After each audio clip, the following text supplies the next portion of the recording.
Carl Jung once warned, until you make the unconscious conscious, it will direct your life and you will call it fate. Those words are not just psychology, they are prophecy.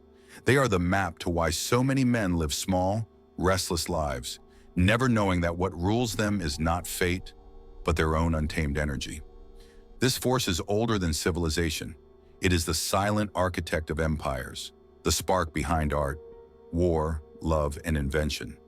It is not wealth, it is not status, it is not luck. It is energy, raw, invisible, and waiting either to be wasted or transformed. Most men scatter it without knowing. They trade it for dopamine, for endless scrolling, for indulgences that numb but never satisfy. They mistake distraction for freedom, comfort for success, and consumption for happiness. Slowly, their lives dissolve into fragments, restless, drained, and quietly defeated. Stay with me, because in the next few minutes, we're going to break open the very ideas most men never even question. You'll see why ancient traditions guarded sexual energy as sacred, how Carl Jung exposed its hidden shadow, and why the 1% of men who master it become creators, leaders, and visionaries. By the end of this video, you'll understand not only where your energy is leaking, but how to redirect it into power, presence, and influence. If you've ever wondered why some men attract effortlessly while others chase endlessly, the answers are coming, and you'll want to hear them all. Yet there is another path. History shows us men who were not victims of this current, but masters of it. They did not repress their drives, nor let them consume them. They harnessed them. They transmuted desire into vision, appetite into discipline, instinct into creation. Their names are remembered because their energy did not burn out. It was forged into legacies. The difference is awareness, to see what lies beneath your impulses, to confront the shadow that manipulates you, to realize you are not powerless, you are untrained. The man who makes the unconscious conscious stops blaming fate. He shapes it. Across ancient civilizations, energy was never seen as trivial. It was sacred. In India, yogis spoke of ojas, the distilled essence of vitality created through discipline and self-mastery. They believed it fueled not just the body, but the mind and spirit, transforming desire into creativity and resilience. In China, Taoist sages described Jing, a life force so precious it was guarded as carefully as gold. Preserving it meant preserving longevity, clarity, and inner power. The Stoics of Greece spoke of the logos, the divine fire within, a force that guided reason and will. To them, wasting this energy on impulse was the greatest betrayal of one's potential. For centuries, these traditions converged on a single truth. Energy is the foundation of human greatness. When conserved, it builds presence, charisma, and mastery. When squandered, it leaves a man fragmented, restless, and unmoored. Now contrast this with today's world, a society not built on preserving energy, but on consuming it. Every app, every screen, every advertisement competes for attention, draining mental reserves before the day has even begun. The average man is caught in an endless cycle of stimulation, scrolling social feeds for dopamine, chasing fleeting highs through consumerism, numbing his anxiety with pornography, alcohol, or endless distractions. Energy that could have been transformed into vision, art, or discipline evaporates into the void of convenience. This is why mastery feels rare in our time. Men are pulled in every direction, fragmented into pieces of themselves. They confuse exhaustion with effort, noise with connection, and indulgence with freedom. They are taught to believe vitality is infinite, when in truth it is leaking from them at every moment they remain unconscious. The difference between ancient wisdom and modern chaos lies in reverence. Where once energy was treated as sacred fuel for life, today it is treated as disposable. This inversion has consequences. It explains why so many feel burned out, anxious, or unfulfilled despite having more comfort than any generation before them. The forgotten wisdom whispers a challenge. Mastery begins not in what you do outwardly, but in how you guard the energy within. And until modern men relearn this, their lives will remain dominated not by destiny, but by distraction. Carl Jung believed that every human being carries a shadow, a dark reservoir of instincts, impulses, and unacknowledged desires. It is the part of ourselves we deny, repress, or attempt to bury. Yet the shadow does not vanish simply because we ignore it. Instead, it mutates, waiting for expression in ways that often surprise or destroy us. Sexual energy, in particular, sits at the heart of this struggle. When it is denied, shamed, or repressed, it rarely disappears.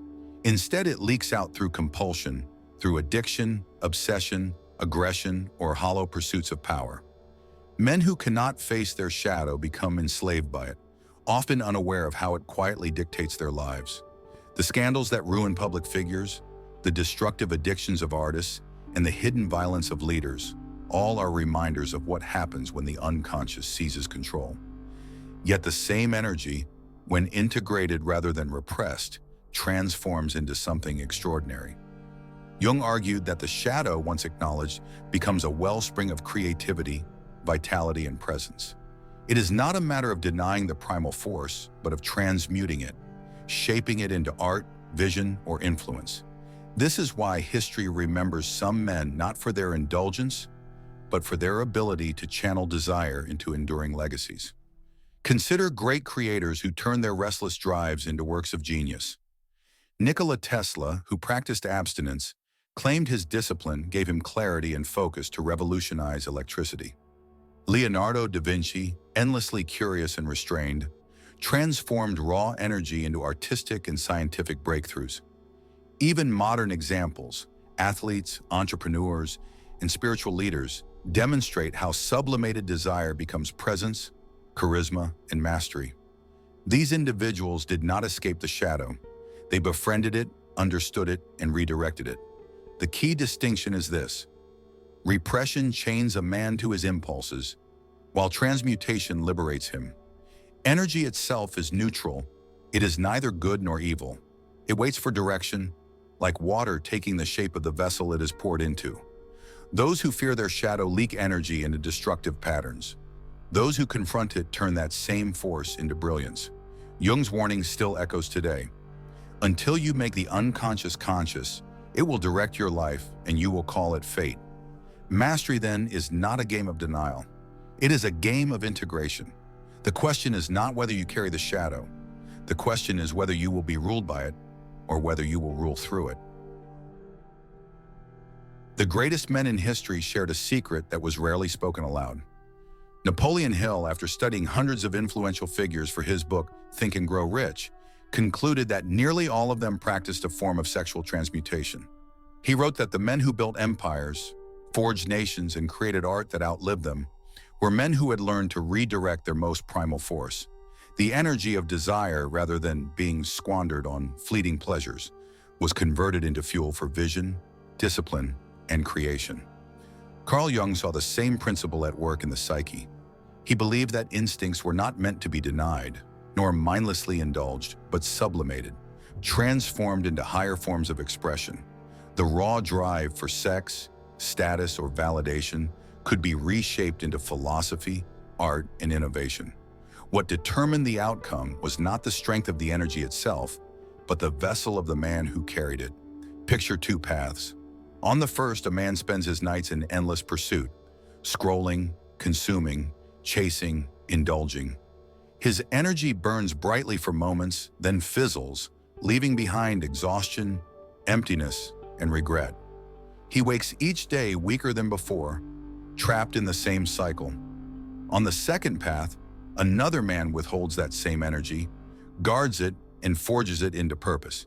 He channels desire into long hours of practice, study, and creation. He builds slowly, but with each passing day, his presence grows heavier, his mind sharper, his will unshakable. One man is consumed by his energy, the other consumes it to build something greater than himself. Nikola Tesla was one such man.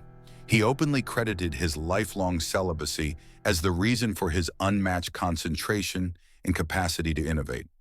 He believed that conserving his sexual energy freed his mind to imagine inventions that would change the world. Leonardo da Vinci, endlessly curious yet remarkably disciplined, treated desire as a force to observe rather than obey.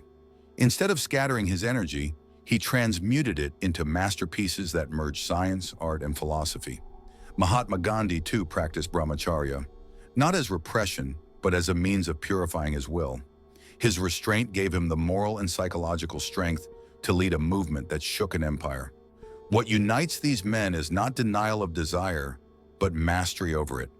Their greatness was born from the decision to redirect life's most primal energy into enduring creation.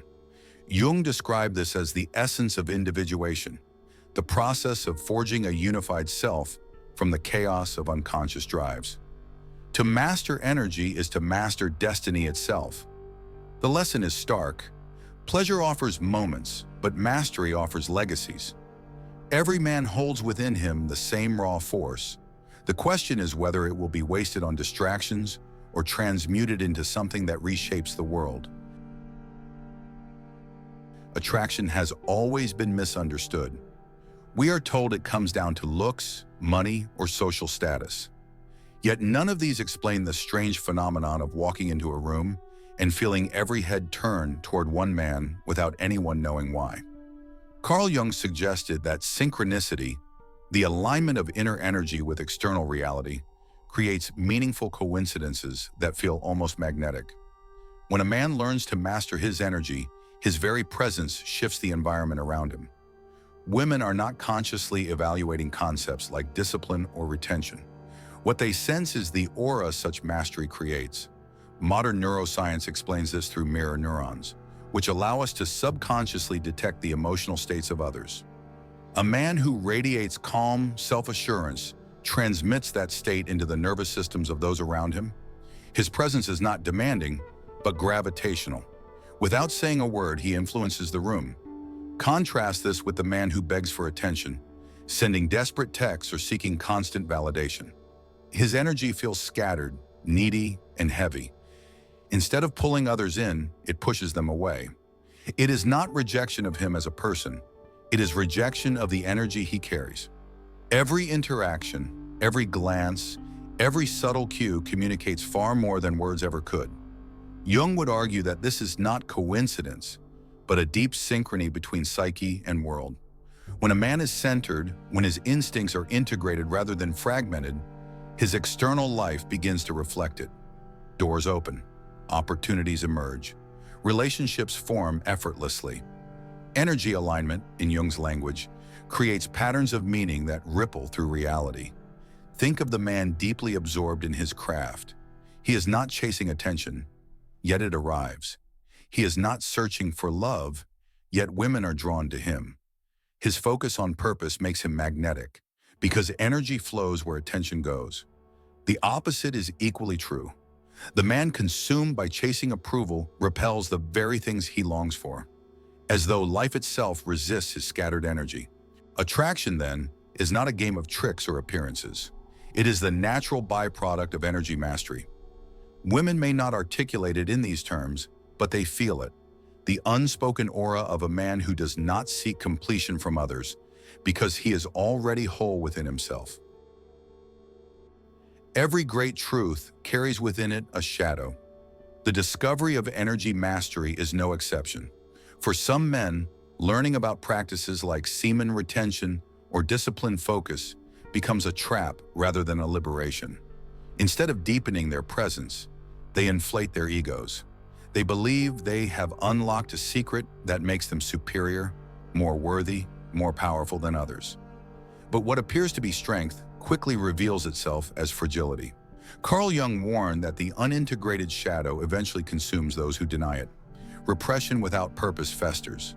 When energy is bottled up without being transformed, it mutates into tension, aggression, and self-destructive obsession. The man who clings to discipline merely for the sake of control does not become a master. He becomes a prisoner of his own rigid armor. His life narrows instead of expands. His presence repels rather than attracts. History provides countless examples of this.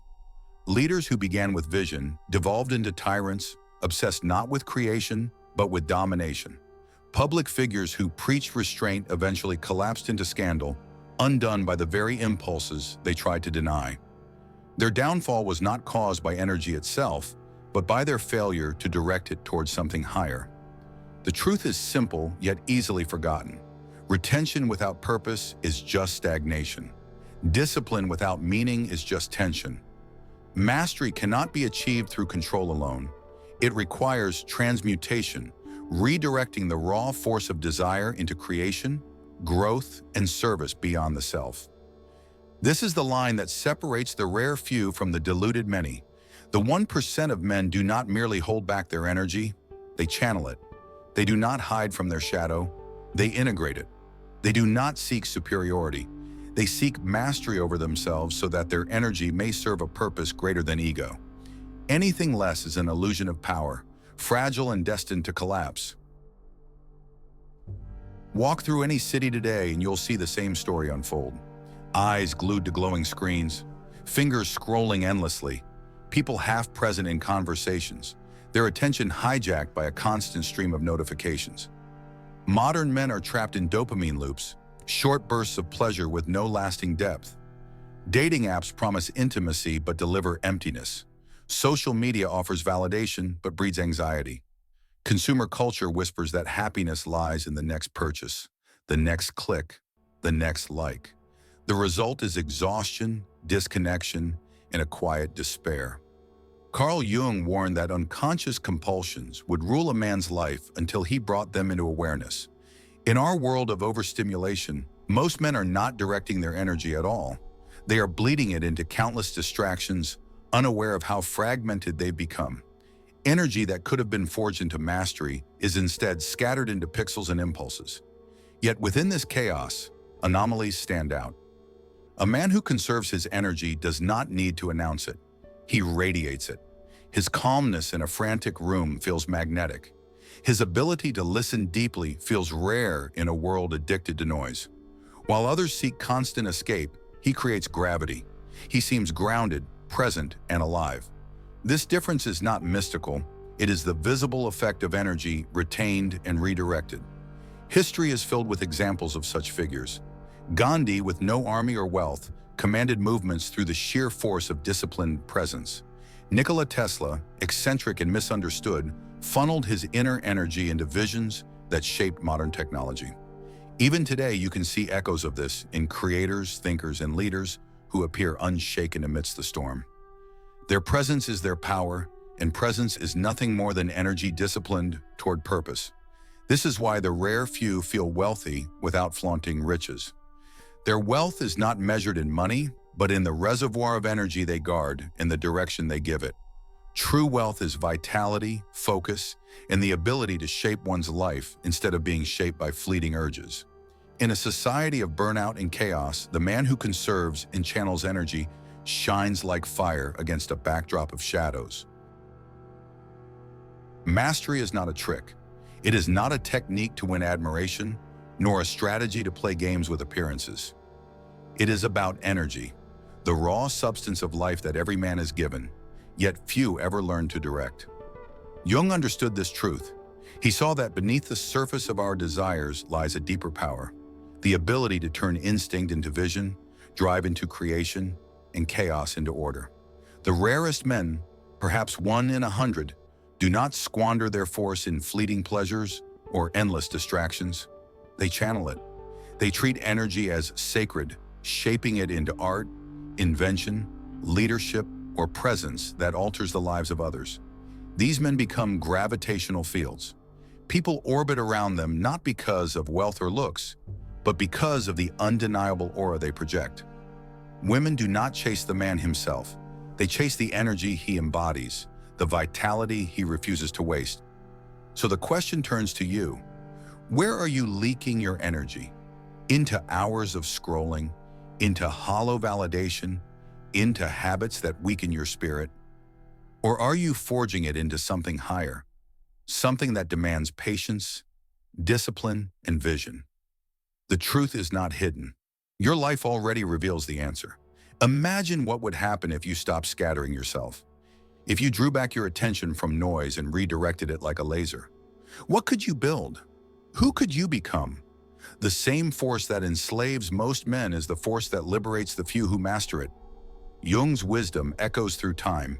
He who masters himself does not need to conquer others. His life becomes the evidence. His world bends around him, not by manipulation, but by resonance. The final choice is simple yet profound. Continue leaking energy into distractions, or reclaim it and redirect it into mastery. The man who learns this discipline does not merely survive in the chaos of the modern world. He reshapes it, and in doing so, he discovers a timeless truth. The one who governs his inner kingdom governs all. Mastery doesn't happen by accident. Carl Jung showed us that the few men who truly rise, the top 1%, are the ones who learn to direct their inner energy with purpose. They face their fears, take responsibility for their growth, and slowly turn effort into excellence. It's not about being perfect, it's about being intentional. Every step, every choice adds up. If this message inspired you or gave you something to think about, subscribe for more content like this. And if you know someone who's working to better themselves too, share this with them.